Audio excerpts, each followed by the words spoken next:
তখন ব্রাহ্মণী কেঁদে কেঁদে বলছে, তুমি না পিতা, তোমার মুখে তো একথা শোভা পায় না।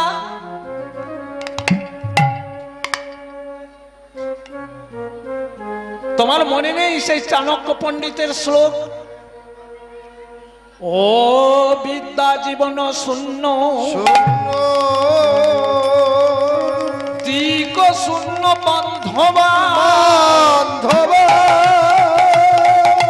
পুত্র গৃহ শূন্য সর্বশূন্য দারিদ্রতা। হরিবল হরিবল। কি বলছে মা? অবিদ্যা জীবন শূন্য দিক শূন্য বান্ধবা পুত্রস্য গৃহ শূন্য সর্বশূন্য দারিদ্রতা। নিতাই গৌর হরি হরিবল হরি হরিবল হরি হরিবল। এর অর্থটা হচ্ছে, অবিদ্যা বলতে কাকে বোঝায় মা? যাদের কোনো পড়াশোনা নেই তাকে বলে অবিদ্যা, কিন্তু না, খুব বড় বড় উচ্চ শিক্ষিত মানুষ, তার মধ্যে এই যে ভক্তি তত্ত্ববিদ্যাটা তার মধ্যে এক কণিকাও নেই, তার জীবনটা শূন্য। যার মধ্যে ভক্তির লেশ মাত্র নাই, যার মধ্যে সাধুগুরু বৈষ্ণবের সম্মান দিবার এই যে কৃতার্থবোধটুকু নাই, সে মানুষ যতই শিক্ষিত হন, যতই তিনি ধনী হোক না কেন, তার কোনো মূল্য নেই, তার জীবনটাই বৃথা। নিতাই গৌর হরি হরিবল হরি হরিবল হরি হরিবল। অবিদ্যা জীবন শূন্য দিক শূন্য বান্ধবা। হরে কৃষ্ণ। এই তত্ত্বটা একটু ব্যাখ্যা করে আমি মূল পর্বে চলে যাব। শীতের রাত, মায়েরা প্রায় চঞ্চল হয়ে পড়েছেন, অনেকদিন ধরে রাত্রি জাগরণ হয়েছেন। তো তাহলে অবিদ্যা জীবন শূন্য। এক সময় গম্ভীরাতে বসে বসে শ্রীকৃষ্ণ চৈতন্য মহাপ্রভু তার প্রিয় পার্ষদ রায় রামানন্দকে সঙ্গে কথা হয়েছিল, জগতের মধ্যে শ্রেষ্ঠ বিদ্যা কোন বিদ্যা? কোন বিদ্যা? জগতের মধ্যে শ্রেষ্ঠ বিদ্যা হচ্ছে শুদ্ধ ভক্তি, ভগবত তত্ত্ব লাভ করা, এটা নামই হচ্ছে বিদ্যা। তাহলে এই জগতে এত বড় যে এত ডিগ্রিধারী, এত বড় বড় উচ্চ পদস্থ যারা শিক্ষিত মানুষ, তাদের কথাটা কি বলছে না? ভক্তি বিনোদ দাস ঠাকুর বলছে, ওই বিদ্যাতে কি হয়? ধন সম্পদ উপার্জন করা যায়, ওই বিদ্যার দ্বারা মানুষকে বোকা বানানো যায়, ওই বিদ্যার দ্বারা মানুষের সবকিছু অপহরণ করা যায়। তাই শাস্ত্রে বলছে, কি বলছে? জড় বিদ্যা যত মায়ার বৈভব, জড় বিদ্যা যত মায়ার বৈভব, বিদ্যা যত মায়ার বৈভব, জড় বিদ্যা যত মায়ার বৈভব, রেখেছে গাধা কৃষ্ণ চরণে বাধা, সংসারে জীবিকে করিয়ে করিয়ে রেখেছে গাধা, সংসারে দরিয়া রেখেছে গাধা। হরিবল হরিবল হরিবল। কি বলছে? জড় বিদ্যা যত মায়ার বৈভব, শ্রীকৃষ্ণ ভজনে বাধা, অনিত্য সংসারে জীবকে ভ্রমায়ে করিয়া রেখেছে গাধা। হরিবল হরিবল। আচ্ছা বলুন তো মা, কেন গাধা বলল? যিনি এই পদখানা, এই কীর্তনখানা রচনা করেছেন, তিনি আমার আপনার মতো সাধারণ নন। তিনি তৎকালীন ছিলেন ডেপুটি ম্যাজিস্ট্রেট, যার নাম ছিল কেদারনাথ দত্ত, পরে নাম হলো ভক্তি বিনোদ দাস ঠাকুর। নিতাই গৌর প্রেমানন্দে হরি হরিবল হরিবল হরিবল। তাহলে কি বলছে? জড় বিদ্যা যত মায়ার বৈভব, শ্রীকৃষ্ণ ভজনে বাধা। দেখুন না, যত বড় বড় উচ্চ শিক্ষিত মানুষ, স্ত্রী তার নিজের পরিবার নিয়ে বাবা মা ভাই বোনদেরকে ছেড়ে চলে গেছে, তাদের সঙ্গে কোনো যোগাযোগ নেই। বাবা মারা গেছে, কেস মুন্ডন হতে হবে, সেটাও তার যেন খুব যেন অনিচ্ছা। তাহলে এমন সন্তানদেরকে কি বলা যায়? হরে কৃষ্ণ। এই জন্য বলছে এরা হচ্ছে গাধা, এরা হচ্ছে গাধা। মানুষকে বোকা বানিয়ে মানুষের সর্বনাশ করছে, মানুষের সবকিছু আত্মসাৎ করছে। তাই পদকর্তা বলছে জড় বিদ্যা যত মায়ার বৈভব, জড় বিদ্যা যত মায়ার বৈভব, ভজনে বাধা, কৃষ্ণ ভজনে বাধা, অনিত্য সংসারে জীবিকে ভ্রমায়ে করিয়া রেখেছে গাধা, অনিত্য সংসারে জীবিকে ভ্রমায়ে রেখেছে গাধা। হরি বল, হরি বল। আচ্ছা বলুন তো মা, গাধা, আগেকার দিনে গাধার পিঠে করে সমস্ত নিত্য প্রয়োজনীয় দ্রব্যগুলো বা ব্যবসায়ী যারা নুনের ব্যবসা বা অন্যান্য পণ্য সামগ্রী সব গাধার পিঠে করে বোয়ানো হতো নাকি? হতো তো। ওই গাধাকে কি খেতে দেওয়া হতো? চিনি বস্তা তার পিঠের উপর দিয়ে বয়ে নিয়ে যেত। সে গাধাকে কি খেতে দেওয়া হতো? কোনোদিন চিনি দিত? কোনোদিন মিছরির জল কি দেওয়া হতো? না।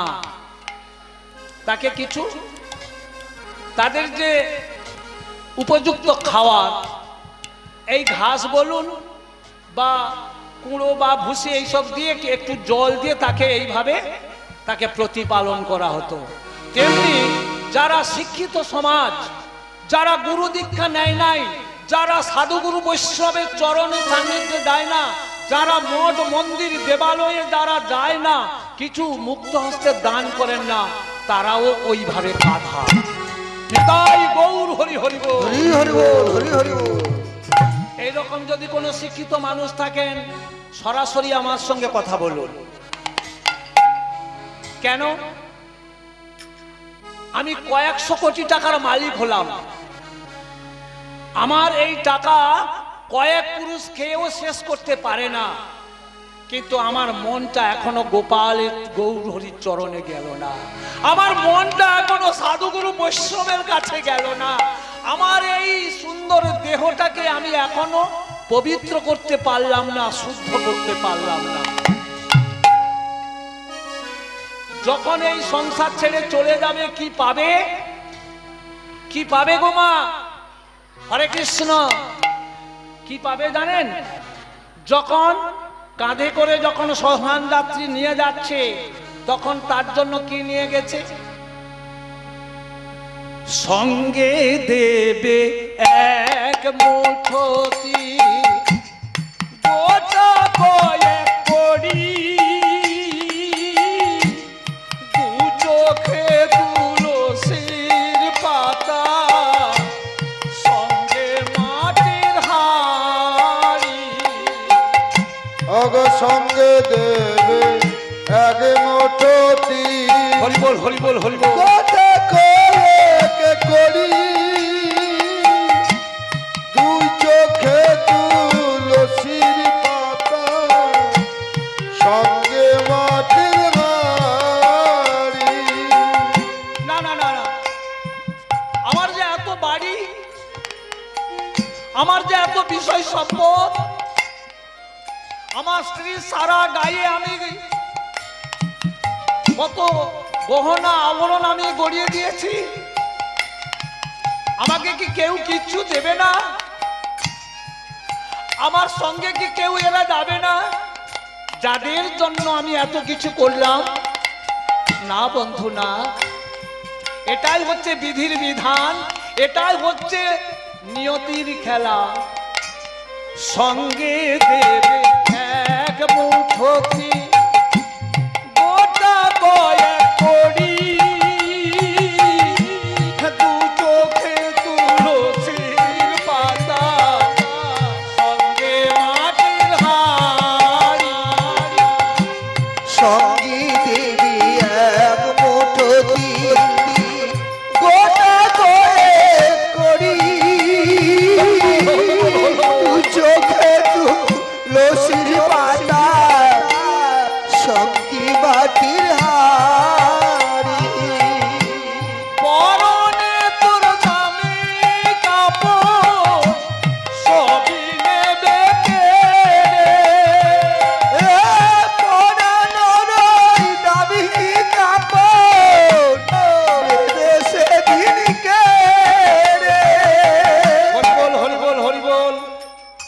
গায়ে যদি খুব দামি কাশ্মীরি শাল থাকে,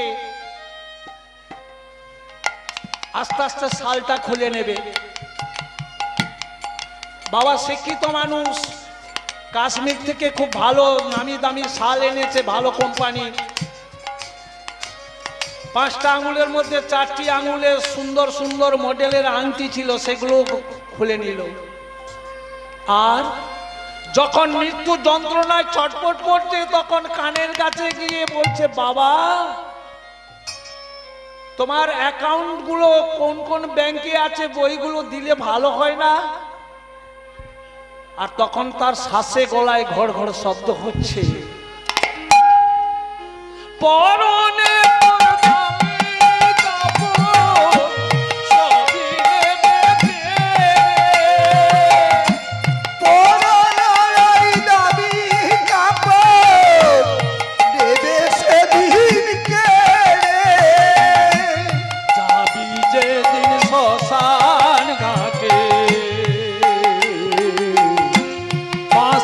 দোলায় চোরে যাবি যে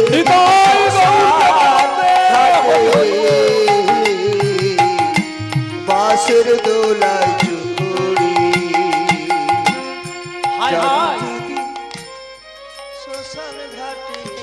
আমার বড় ছেলেকে আমার এই স্টেটের কিছু দিয়ে গেলাম, মেজো ছেলেকে কিছু দিলাম, বৌমার নামে কিছু দিলাম, এই বলে মেয়ে জামার নামে কিছু কিছু করে দিলাম। কিন্তু এখানে পদকর্তা কি বলছে? হরিবল হরিবল। পরকে আপন ভেবে তুই বাঁধলি সুখের ঘর, দয়াল রে তোর পরম আপন আর সকলে পরকে আপন ভেবে তুই বাঁধলি সুখের ঘর, দয়াল রে তোর পরম আপন আর তো সবাই আচ্ছা মায়েরা বলুন তো, আচ্ছা আমার ভক্ত বাবারা বলুন তো, আমাদের কাছে আপনজন কে? চোখের সামনে যদি ছেলেটা অসুস্থ হয়ে পড়ে, সেটা চোখের সামনে যদি নাতিটা অসুস্থ হয়ে পড়ে, তখন আমাদের খাওয়া নিদ্রা সব ত্যাগ হয়ে যায়। আমরা কি মনে করি যে ইনি আমার আপন, কিন্তু আমার যে কুলদেবতা আছে তার সেবাটা একটু পরে হবে, আগে এর দিকে ছুটে যায়। বা অনেকে করেন কি, বাবা এত বেলা হয়ে গেছে, আগে একটু কিছু আহারাদি করি, তারপরে আমার মন্দির ধোয়ানো হবে, কি আমার মন্দিরের কাজ হবে। এ দেহটা সব দিন থাকবে না, এ দেহটা চিরদিন সৌন্দর্য থাকবে না, এই দেহটার একদিন পতন হবে। কিন্তু উনি যে আমার পরপারের বন্ধু, উনি যে আমার শেষের ঠিকানা, উনি যে আমাকে নিয়ে যাবে যেখান থেকে উনি আমাকে এনেছেন সেইখানে নিয়ে যাবে। কিন্তু এই সংসারে আর যারা আছে কেউ কিছু নিতে পারবে না, বরং আমাকে আমার ভক্তি পথ থেকে আরো বিচ্যুত করবে। তাই পদকর্তা বলছে, পরকে আপন ভেবে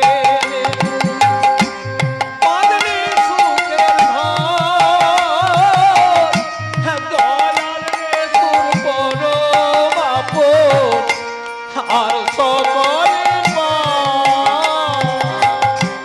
পরকে আপন ভেবে তুই হরিবল হরিবল বাঁধলি সুখের ঘর, দয়াল রে তোর পরম আপন আর তো সবাই অন্তিম কালে হরি বলে জাগরে সকল ছেড়ে, অন্তিম কালে হরি বলে জাগরে সকল ছেড়ে। হরিবল হরিবল হরিবল।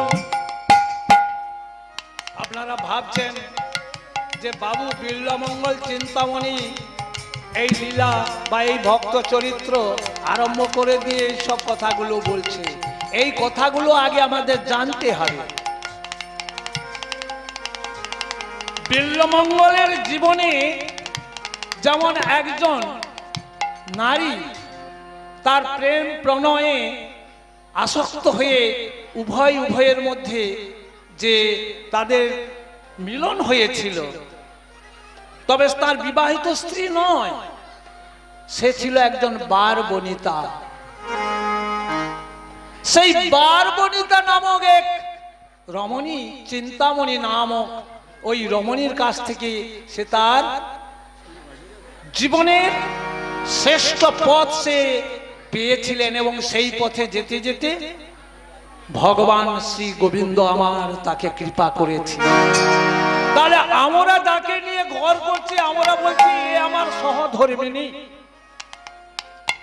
এ আমার স্ত্রী, এদের কাছ থেকে কি পাবো, এরা কি দেবে, এটাই আজ আমাদের কাছে শিক্ষণীয়। জয় জয় নিতাই গৌর প্রেমানন্দে।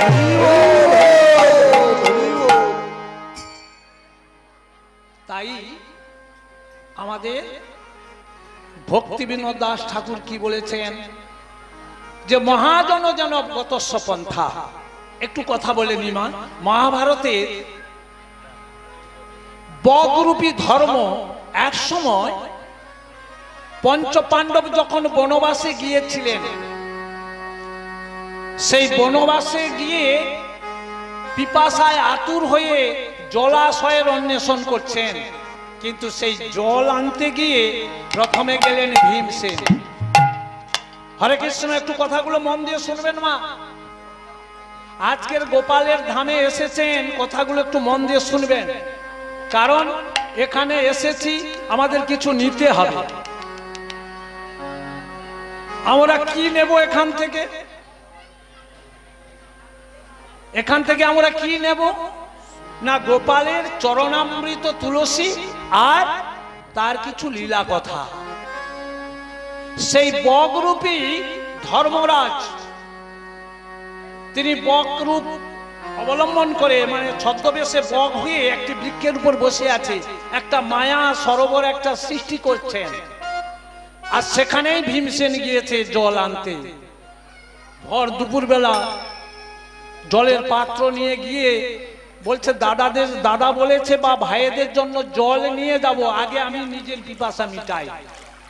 এই বলে ভীমসেন করলেন কি, ছুটে গিয়ে সেই জলাশয়ের কাছে কলসিটা রেখে যেই না জল স্পর্শ করতে যাচ্ছে, এমন সময় বৃক্ষ থেকে একটা বক পক্ষী বলছে, দাঁড়াও মধ্যম পাণ্ডব। কে? একটা সামান্য বক আমাকে, মধ্যম পাণ্ডব আমাকে জানলো কি করে? দাঁড়াও, আমি পিপাসা মিটাই। বলছে না, আমার এই প্রশ্নের উত্তর যথাযথ যদি না দাও, ওই জল স্পর্শ করলে তোমার দেহ থেকে প্রাণ চলে যাবে। তখন ভয় পড়ে গেল। বেশ, বলো কি প্রশ্ন? চারটা প্রশ্ন আমাদের এই মানব সমাজের মধ্যে, চারটা প্রশ্ন তিনি ছুড়ে দিয়েছিলেন। মনে রাখবেন আমার ভক্তিমতী মায়েরা, সবাই একটু মনে রাখবেন। ওদিকে যে ভাইয়েরা বাবুরা যে দাঁড়িয়ে আছেন, একটু সামনের দিকে এসে বসলে ভালো হয়, খুব ভালো লাগবে। প্রথম প্রশ্ন হচ্ছে কাচ বার্তা। হরিবোল হরিবোল। সংস্কৃতে বলছে দেব ভাষা। কাচ বার্তা মানে কি? বার্তা মানে কি? হরিবোল হরিবোল। বার্তা মানে কি? কথা। কাচ বার্তা মানে শ্রেষ্ঠ কথা কি? কাচ মানে কি বার্তা আছে, কথা আছে, শ্রেষ্ঠ কথা হবে সেইটা। কি আশ্চর্য! জগতের কাছে আশ্চর্য বিষয়টা কি বলবেন? শব্দ আশ্চর্য হচ্ছে তার মধ্যে হাওড়ার ব্রিজ। বলবেন না না, ওটা আশ্চর্য নয়। কাচ বার্তা কি আশ্চর্য? ওহ, পন্থা। পন্থা মানে পথ।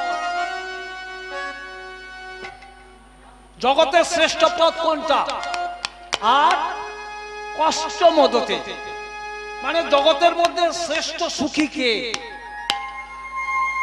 বলুন, আমরা সবাই সুখী তো? ভালো আছি? কেউ বলতে পারবেন না আমি খুব ভালো আছি, কারণ তিনটা জ্বালায় আমাদের দিকে দগ্ধীভূত করছে, আধ্যাত্মিক, আদি দৈবিক, আদি ভৌতিক। তাহলে কাচ বার্তা মানে শ্রেষ্ঠ কথা। কি কথা? না সাধুগুরু বৈষ্ণবের সান্নিধ্যে গিয়ে হরি কথা, ভাগবত কথা, কৃষ্ণ কথা, এই কথাটাই আমাদের কাছে শ্রেষ্ঠ কথা, যে কথাটা আজকে আমরা শ্রবণ করছি বা গত কয়েকদিন ধরে শ্রবণ করছি। কাচ বার্তা কি আশ্চর্য! আশ্চর্য বিষয় কি কিরকম জানেন? একটা উদাহরণ দিচ্ছি।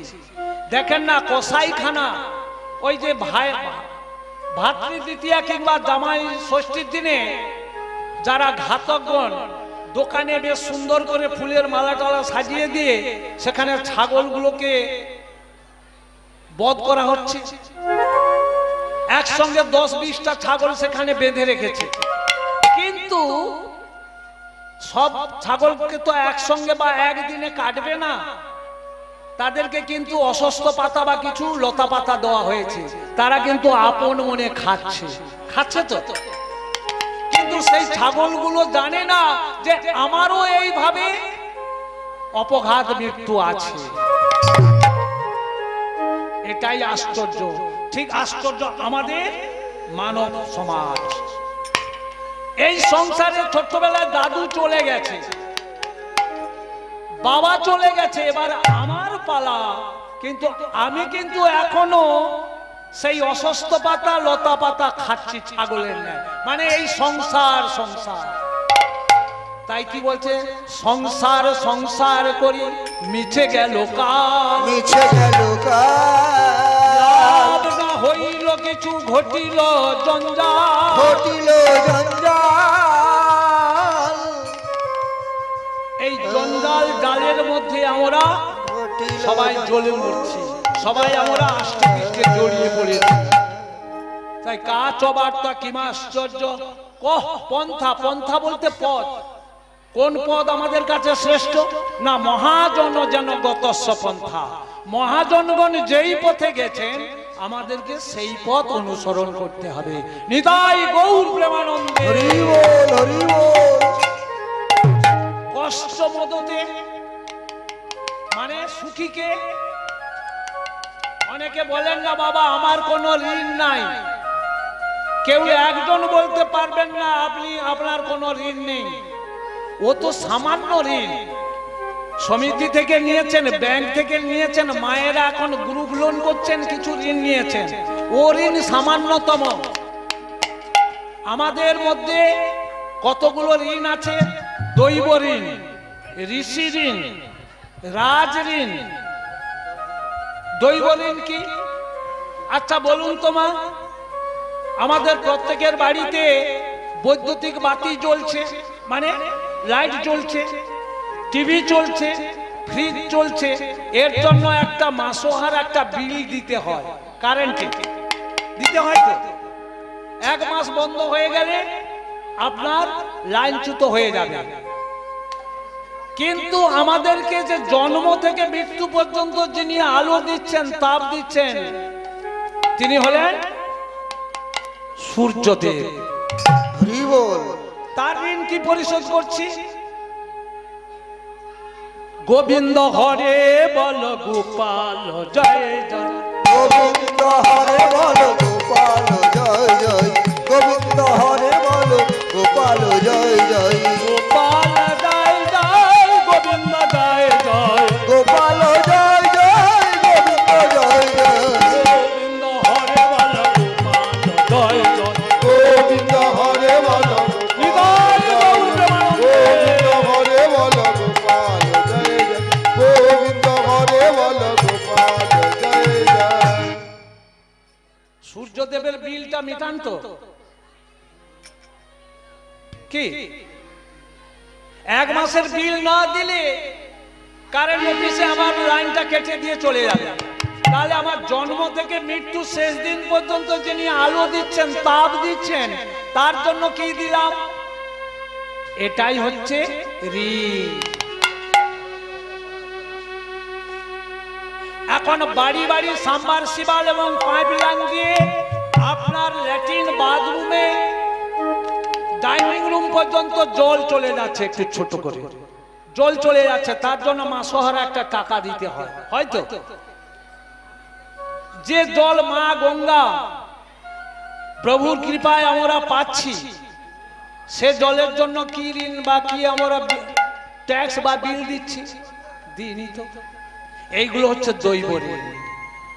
তাই এই ঋণগুলো পরিশোধ হবে কিসে? না, সাধুগুরু বৈষ্ণবের সান্নিধ্যে থেকে যদি ভক্ত সেবা করা যায়, যদি বৈষ্ণব সেবা করা যায় অকপটে, তাহলে এগুলো পরিশোধ হয়। যেমন করে যুধিষ্ঠির মহারাজ বৈষ্ণব সেবা দিয়েছিলেন। নিতাই গৌর প্রেমানন্দে। অতএব যার ঋণ নেই তিনি সুখী। এক কথাই বললেন, যারা কৃষ্ণ চরণে সবকিছু আত্মসমর্পণ করতে পেরেছেন তিনি হলো সুখী। নিতাই গৌর প্রেমানন্দে। তাহলে আমার সেই ভক্তি দেবী অন্তঃসত্ত্বা হয়েছেন। স্বামীকে বলছে, স্বামী গো, আমার জীবনটা আস্তে আস্তে একটু সুখের আলো দেখতে পাবো। বলছে কেন? না, আমি সন্তান সম্ভবা। বলছে, ওরে ব্রাহ্মণী, তোর যে প্রীতি, ভালোবাসা, যে ভক্তিটা ছিল ওই আমার গিরিধারীর চরণে, তোর ওই সন্তান যখন আসবে, সেই ভক্তি, প্রীতি, ভালোবাসাটা তোর ছেলের দিকে চলে যাবে, আর তখন ওই গিরিধারীর প্রতি আর এত ভক্তি থাকবে না। তবু সবাই পুত্র কামনা করে, সবাই পুত্র পরিজন, আত্মীয় স্বজনের কামনা করেন, কিন্তু তাদের সঙ্গে এইভাবে আমাদের জীবন যাপন করতে হবে। কি? আহা মধ্যস্থ শ্রী ভাগবত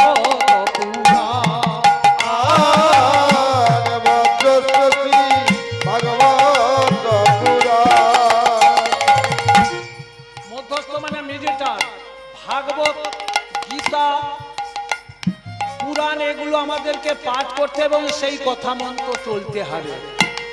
তাই পদকর্তা কি বলছে? বৈষ্ণবের পদধূলি তাহে মোর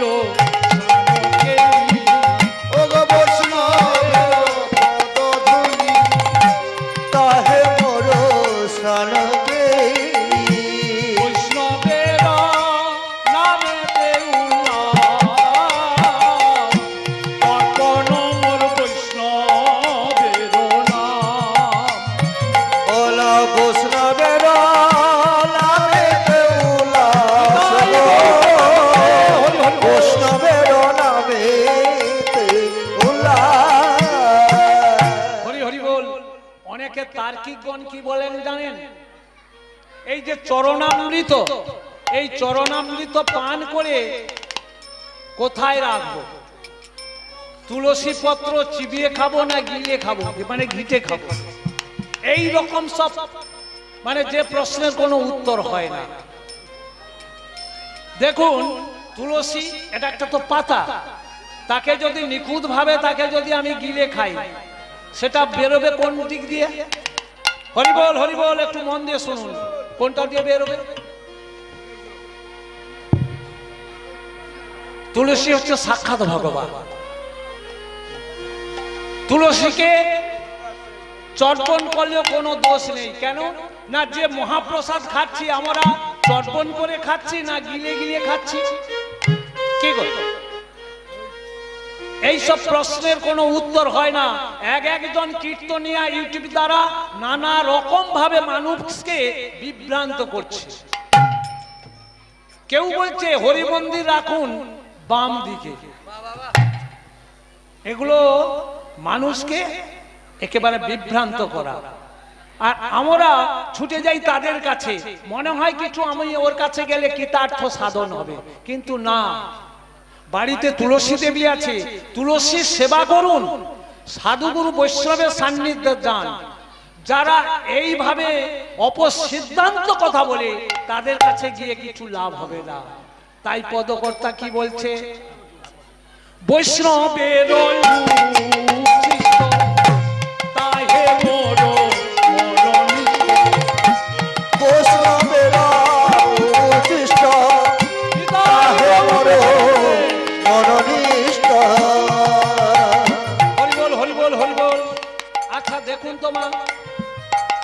এই বৈষ্ণবের উচ্ছিষ্ট বলতে দেখুন, আগে গোপালজিকে ভোগ দেওয়া হলো, সেই প্রসাদ কোথায় নিয়ে আসা হয় না হরিদাস বাবাজিকে।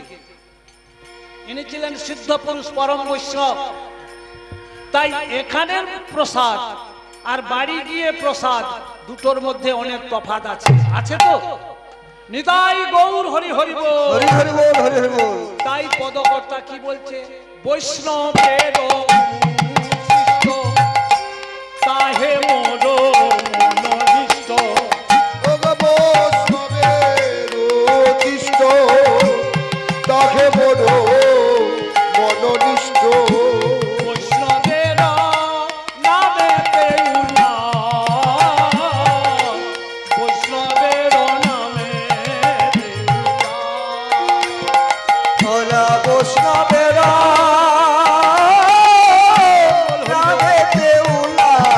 বৈষ্ণবের বৈষ্ণবের নামে তাই যদি প্রসাদ হয় সেখানে, যেখানে তুলসী মঞ্জুরি দিয়ে, তুলসী পত্র দিয়ে গোবিন্দকে সেবা দেওয়া হয়, তাহলে সেটাই হয় প্রসাদ। এই যে অনেকে বলেন মা, মায়ের প্রসাদ, মায়ের প্রসাদ নয়, মায়ের নির্মাল্য প্রসাদ হয় আমার গোবিন্দের, আমার জগন্নাথ দেবের মহাপ্রসাদ। বুঝতে পেরেছেন? উৎসব, উৎসব শব্দের অর্থ কি না একটা অনুষ্ঠান, দুর্গোৎসব, অন্নপ্রাশন উৎসব, বিবাহ উৎসব, জন্মদিনের উৎসব, কিন্তু মহোৎসব সেটা আলাদা। সেখানে গেলে জীবনটা সার্থক হয়, ভগবত কৃপা লাভ হয়। নিতাই গৌর প্রেমানন্দে। বৃন্দাবনের চৌতারা তাহে মোর মন খেলা, ও গো বৃন্দাবনের চৌতারা, ও গো তাহে মোর মন খেলা। বৃন্দাবনের চৌতারা মানে কি মা? হরি বল। সবার বাড়িতে কিন্তু বৃন্দাবন আছে, সবার বাড়িতে বৃন্দাবন স্থাপন করেছেন। আমার ভক্ত ভাইয়েরা, বৈষ্ণব মণ্ডলীরা যখন প্রদক্ষিণ করেছিলেন, নম নম জয় তুলসী কৃষ্ণ,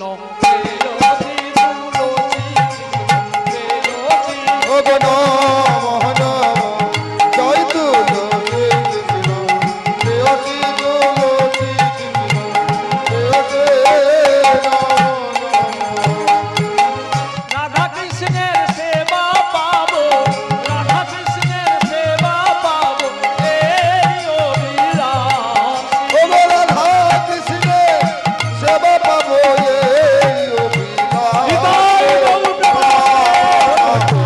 জয় তুলসী কৃষ্ণ, প্রেয়সী তুলসী কৃষ্ণ, প্রেয়সী নমো নমো। হরি বল, হরি বল, হরি বল। ওই বৃন্দাবন পরিক্রমা করুন, দেখবেন হাঁটুর যন্ত্রণা কমে যাবে।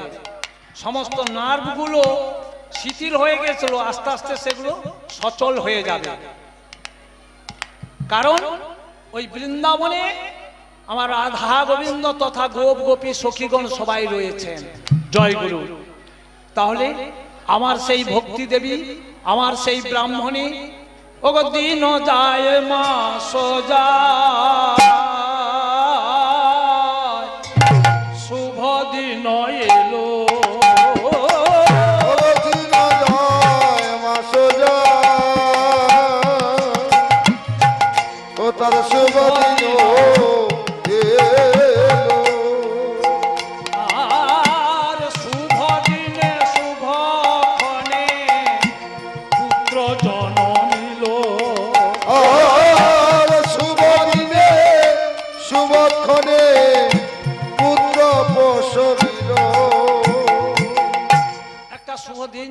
কিন্তু।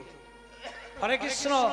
আমাদের বাড়িতে যখন সন্তান বা সন্ততি আসে, আমরা যদি সঠিক সময়টা যদি আমরা চিহ্নিত করতে পারি, তাহলে ওই ছেলে কিংবা ওই মেয়ে তার চরিত্র কেমন হবে, কোন গণ থেকে এসেছে, সে কিভাবে সবার সঙ্গে সে জীবনযাপন করতে পারবে। তাই এখানে ওই ব্রাহ্মণের সন্তান যখন লাভ হলো, তখন ওই সময়টা ছিল খুব শুভক্ষণ। আনন্দ ধরে না,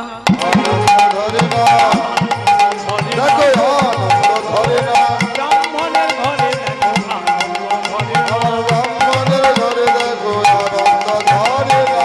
দুঃখ দূরে গেল, আনন্দ ধরে না, আনন্দ ফিরে পেল, আনন্দ ধরে না, উদয় হলো, আনন্দ ধরে না, উদয় হলো, আনন্দ ধরে না, সবাই মিলে বলো, আনন্দ ধরে না।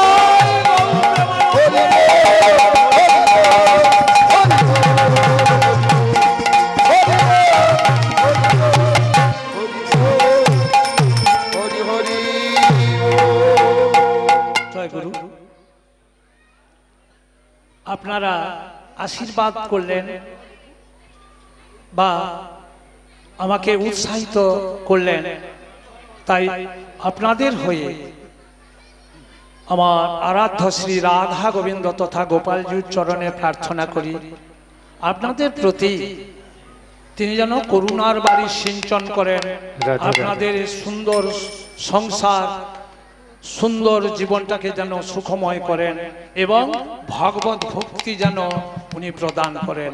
জয় জয় হৃদয় গৌর প্রেমানন্দে, হরি বল, হরি বল, হরি বল। ভজ হুরে মন শ্রী নন্দ নন্দন অভয় চরণার বৃন্দরে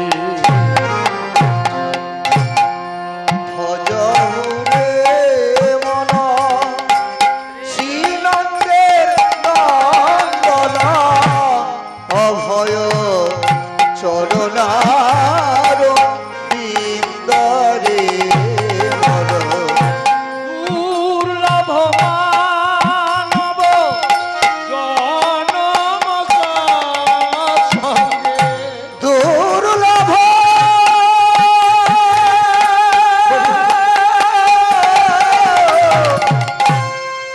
মানব দুর্লভ মানব জনম সতু সঙ্গে তর এ ভব সিন্ধু দুর্লভ মানব জনম সত সঙ্গে তরহু এ ভব সিন্ধুরে মন ভজহু রে মন শ্রীনন্দের নন্দন অভয় চরণার বৃন্দরে মন ভজহু রে মন শীত আতপ পাত পরিশন এদিন যামিনী জাগিরে শীতলা তপ বাতবরী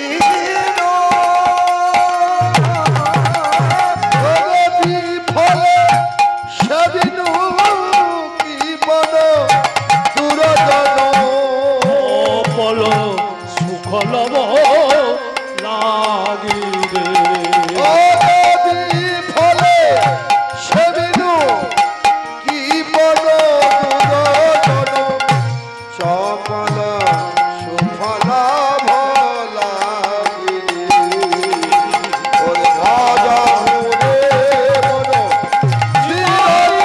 মন অভয় চরণার বিন্দরি ভজ মুরে মন। এই সংসারে আছে দুঃখ,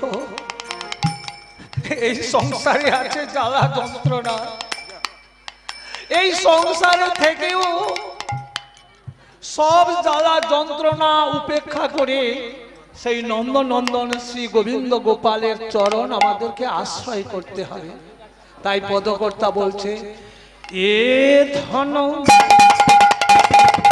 যৌবন পুত্র পরিজন থেকে আছে পর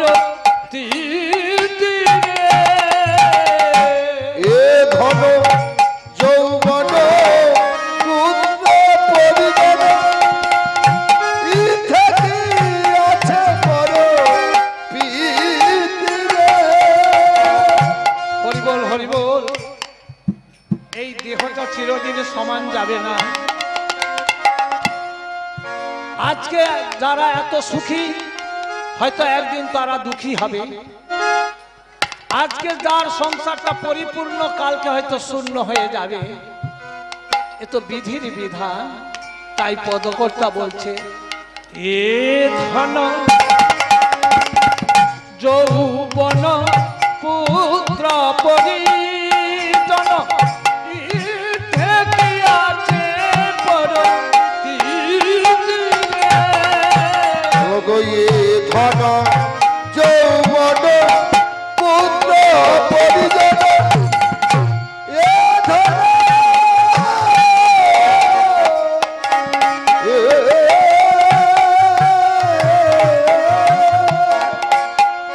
ধন যৌবন পুত্র পরিজন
শব্দের অর্থ হচ্ছে মা পদ্ম ফুল। পদ্ম ফুলের পাতায় যদি জল যদি এক বিন্দু পড়ে যায় কেমন হয়? টলমল করে। তেমনি আমাদের জীবনটা। তাই এই জীবনে যদি আমরা নিজেকে অহংকার করি, এই জীবনকে যদি আমরা গর্ব করি, এই জীবনটা যদি আমরা নানাভাবে ভোগ বিলাসে কাটিয়ে দিই, তবে আমাদের পরিণতি কিন্তু খুব দুঃখের হয়। কমল দল দল জীবন টলমল, কমল দল দল জীবন টলমল, কমল দল দল জীবন টলমল, কমল দল দল জীবন টলমল। ভজহু পদ নিবিড়ে, কমল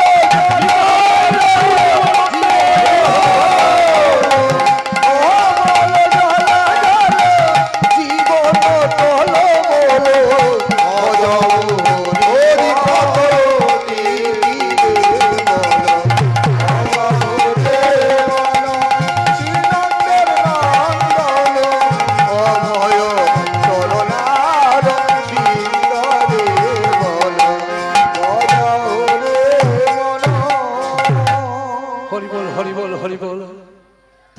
কথাটি আমাদেরকে প্রতিনিয়ত ভাবতে হবে, জানতে হবে।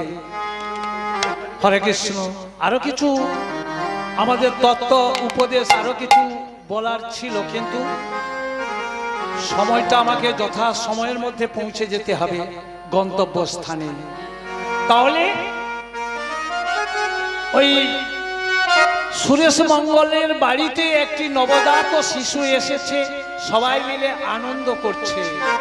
আনন্দ ধরে না, আনন্দ ধরে না, আনন্দ ধরে না, আনন্দ ধরে না, ব্রাহ্মণের বাড়িতে দেখো আনন্দ ধরে না, ব্রাহ্মণের মনে দেখো আনন্দ ধরে না। হরিবল হরিবল। পাড়া পড়োশিরা সবাই ছুটে এলো গো। কি বলছে? ওই ব্রাহ্মণের ঘরে মধ্য বয়স হয়ে গেছে, মানে পৌরত্বের ছায়া পড়ে গেছে। দেখো দেখো, শেষ বয়সে একটা পুত্র সন্তান লাভ করেছে গো। চলো চলো সবাই গিয়ে দেখি। সবাই গিয়ে দেখলেন, ও মা, ও ব্রাহ্মণী মা, তোর এই ছেলের রূপে তোর এই সুতিকাগার আলোয় আলোকিত করেছে গো মা। মহাপুরুষের বাণী। যে ছেলের দেখবেন যুগ্ম ভুরু, মানে এই যে ভুরু দুটো জোড়া, সে কিন্তু খুব সুলক্ষণা। যার নাসিকা হয় অত্যন্ত উজ্জ্বল, মানে খুব টিকালো নাক, যার প্রশস্ত ললাট, যার নয়ন টানা টানা, ছেলেই হোক আর মেয়েই হোক, এরা খুব সুলক্ষণা হয়। তাই বলছে, ও মা, তুই যে বড়ই ভাগ্যবতী, তুই যে বড়ই ভাগ্যবতী, ও মা তুই যে বড়ই ভাগ্যবতী। কিন্তু মারে, তোর ছেলের লক্ষণ দেখে বোঝা যাচ্ছে খুব ভালো ছেলে হবে, কিন্তু তোদের এই বয়সে এই ছেলেকে পেয়ে তোরা একে কিভাবে মানুষ করবি? তখন কাঁদতে কাঁদতে ওই ব্রাহ্মণী মা বলছে, যার কেহ নাই, যার কেহ নাই, তুমি আছো তা, আছো তার। দুঃখের সাগরে তুমি করো পার। যার কেহ নাই, তুমি আছো তার। দুঃখের সাগরে তুমি করো পার। যার কেহ নাই, তুমি আছো তার, দুঃখের সংসারে তুমি করো পার। যার কেহ নাই, তুমি আছো তার। দুঃখের সাগরে তুমি করো পার। হরিবল হরিবল। আমরা ভাবি ছেলেটা কিভাবে মানুষ হবে। অনেকে বলেন, হায় হায়, মা বাবা অকালে চলে গেল, কিন্তু যিনি জন্ম দিয়েছেন তিনি নিশ্চয়ই পালন করবেন। এইটুকু ভরসাটা আমাদের রাখতে হয়। এই ভরসাটা রেখে আমাদের সঠিক পথ ধরে জীবনযাপন করতে হয়। তাই দেখতে দেখতে ছেলেটি 1 বৎসর 2 বৎসর, প্রায় 5ম বৎসরে যখন পদার্পণ হলো, তখন পিতা সুরেশ মঙ্গল বলছে, বাবা চল, তোকে পাঠশালায় তোকে নিয়ে যাব। বলছে, হ্যাঁ বাবা, আমি পাঠশালায় গিয়ে আমি পড়াশোনা করব। কেন না, আমি ব্রাহ্মণের ছেলে, আমাকে বেদ পাঠ করা, আমাকে মন্ত্র তন্ত্র এগুলোকে আমাকে সাধনা করতে হবে, অতএব আমি পাঠশালায় যাব। এই বলে মাত্র কয়েকদিন পাঠশালাতে ভর্তি হয়েছে। একদিন যখন ফিরে এসে দেখে মা আমার শেষ শয্যায় শায়িত রয়েছেন। সামান্য একটু অসুস্থতায় মা আমার শেষ নিঃশ্বাস ত্যাগ করেছে। পুত্রের শেষের সময় পুত্রের মুখখানাও দেখবার তার সে সুযোগ হলো না। শুধু প্রাণ যখন যাচ্ছে এমন সময় বলছে, ওগো ঠাকুর, আমি যদি সত্যি যদি তোমার চরণে যদি আমি সচন্দন তুলসী দিয়ে রাখি, আমার এই দুগ্ধ পোষ্য এই চাওয়ালকে তুমি রক্ষা করো ঠাকুর। প্রভু গো,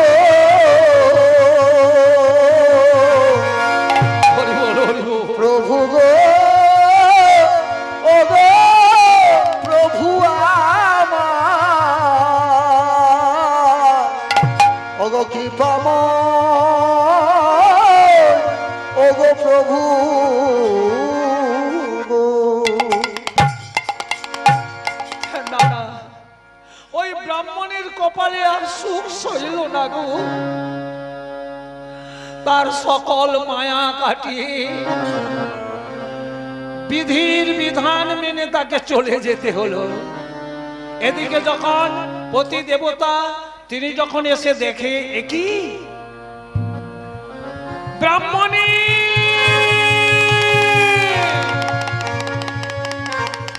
ব্রাহ্মণী তুমি কথা বলছো না কেন? তুমি কথা বলো ব্রাহ্মণী, তুমি কথা বলো।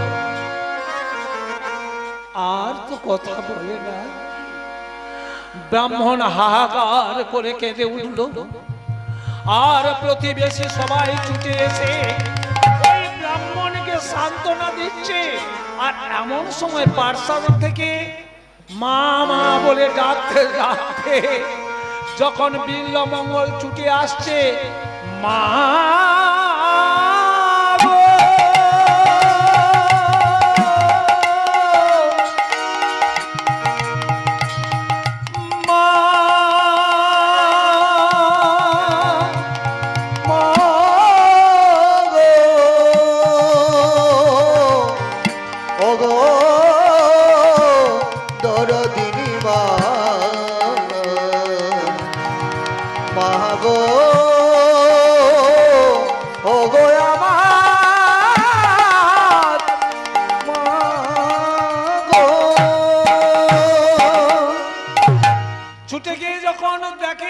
শয্যায় শুয়ে আছে, ছুটে গিয়ে সেই অবোধ শিশু, পঞ্চম বর্ষীয় শিশুটা ছুটে গিয়ে মায়ের বুকে জড়িয়ে ধরে, গলা জড়িয়ে ধরে বলছে, মা মা তুমি কথা বলো, মা তুমি কথা বলো, মা তুমি কথা বলো। মা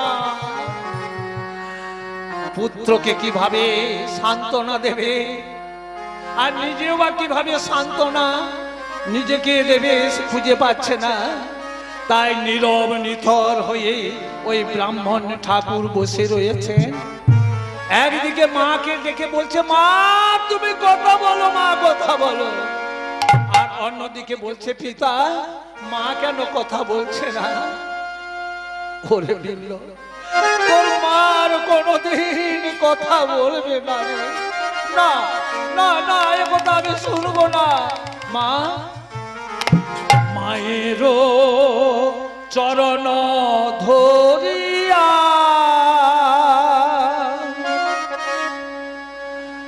হাহাকার করে বাছা, মায়ের চরণ ধরিয়া করে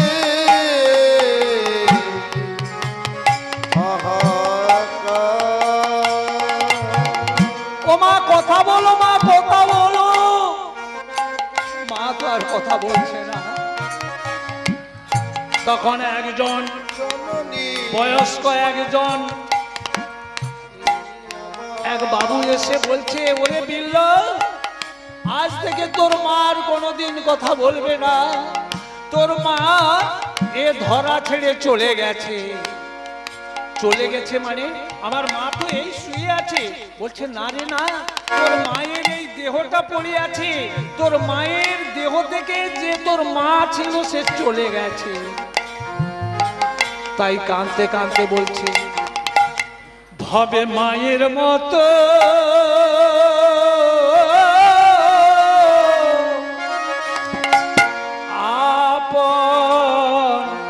জন তো নেই গো এ সংসারে গো,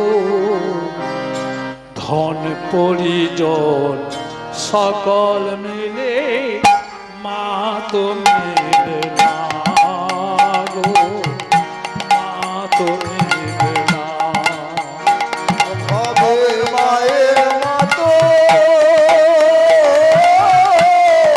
আপন জন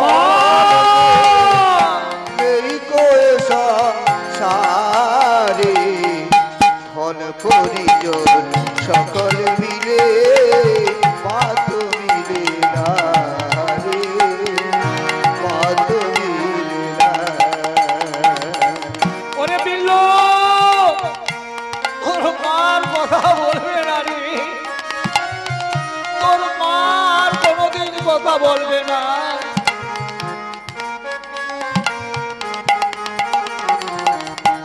মা তুমি কথা বলবে না, মা তুমি কথা বলবে না।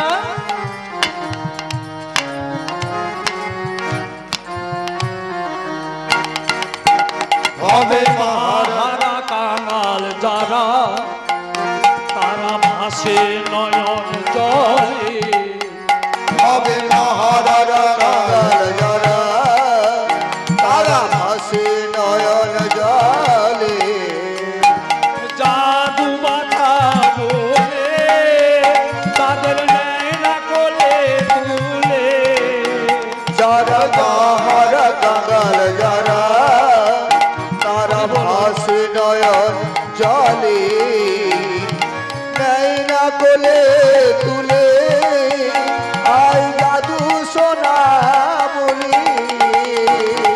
হরিবল হরিবল। বর্তমান বেশিরভাগ যুব সমাজ মা বাবাকে আলাদা আলাদা করে রেখেছেন। এক ভাইয়ের বাড়িতে মা আছে আর এক ভাইয়ের বাড়িতে বাবা আছে। হাইরে বিধি, ওই মায়ের জন্য ওই বাবার জন্য এ সংসারে আমরা আলো দেখেছি। মা হারা কাঙাল যারা তারা ভাসে নয়ন জলে, মহারা কাঙাল যারা তারা ভাসে নয়ন জলে, নেয় না কোলে বলে তাদের নেয় না কোলে তুলে, মহারা কাঙাল যারা তারা ভাসে নয়ন জলে, নেয় না কোলে তুলে কেউ জাদু সোনা বলে। ওরে সন্তানের মুখ দেখলে মলিন, মা সন্তানের মুখ দেখলে মলি, মায়ের রাখি ঝরে, মায়ের রাখি ঝরে। ভবের হৃদয় গৌর আপন জান কেউ নেই গো সংসার, ধন পরিজন সকলে মিলে মা তো মিলে না রে, মা তো মিলে না। যারা মাকে হারিয়ে ফেলেছে,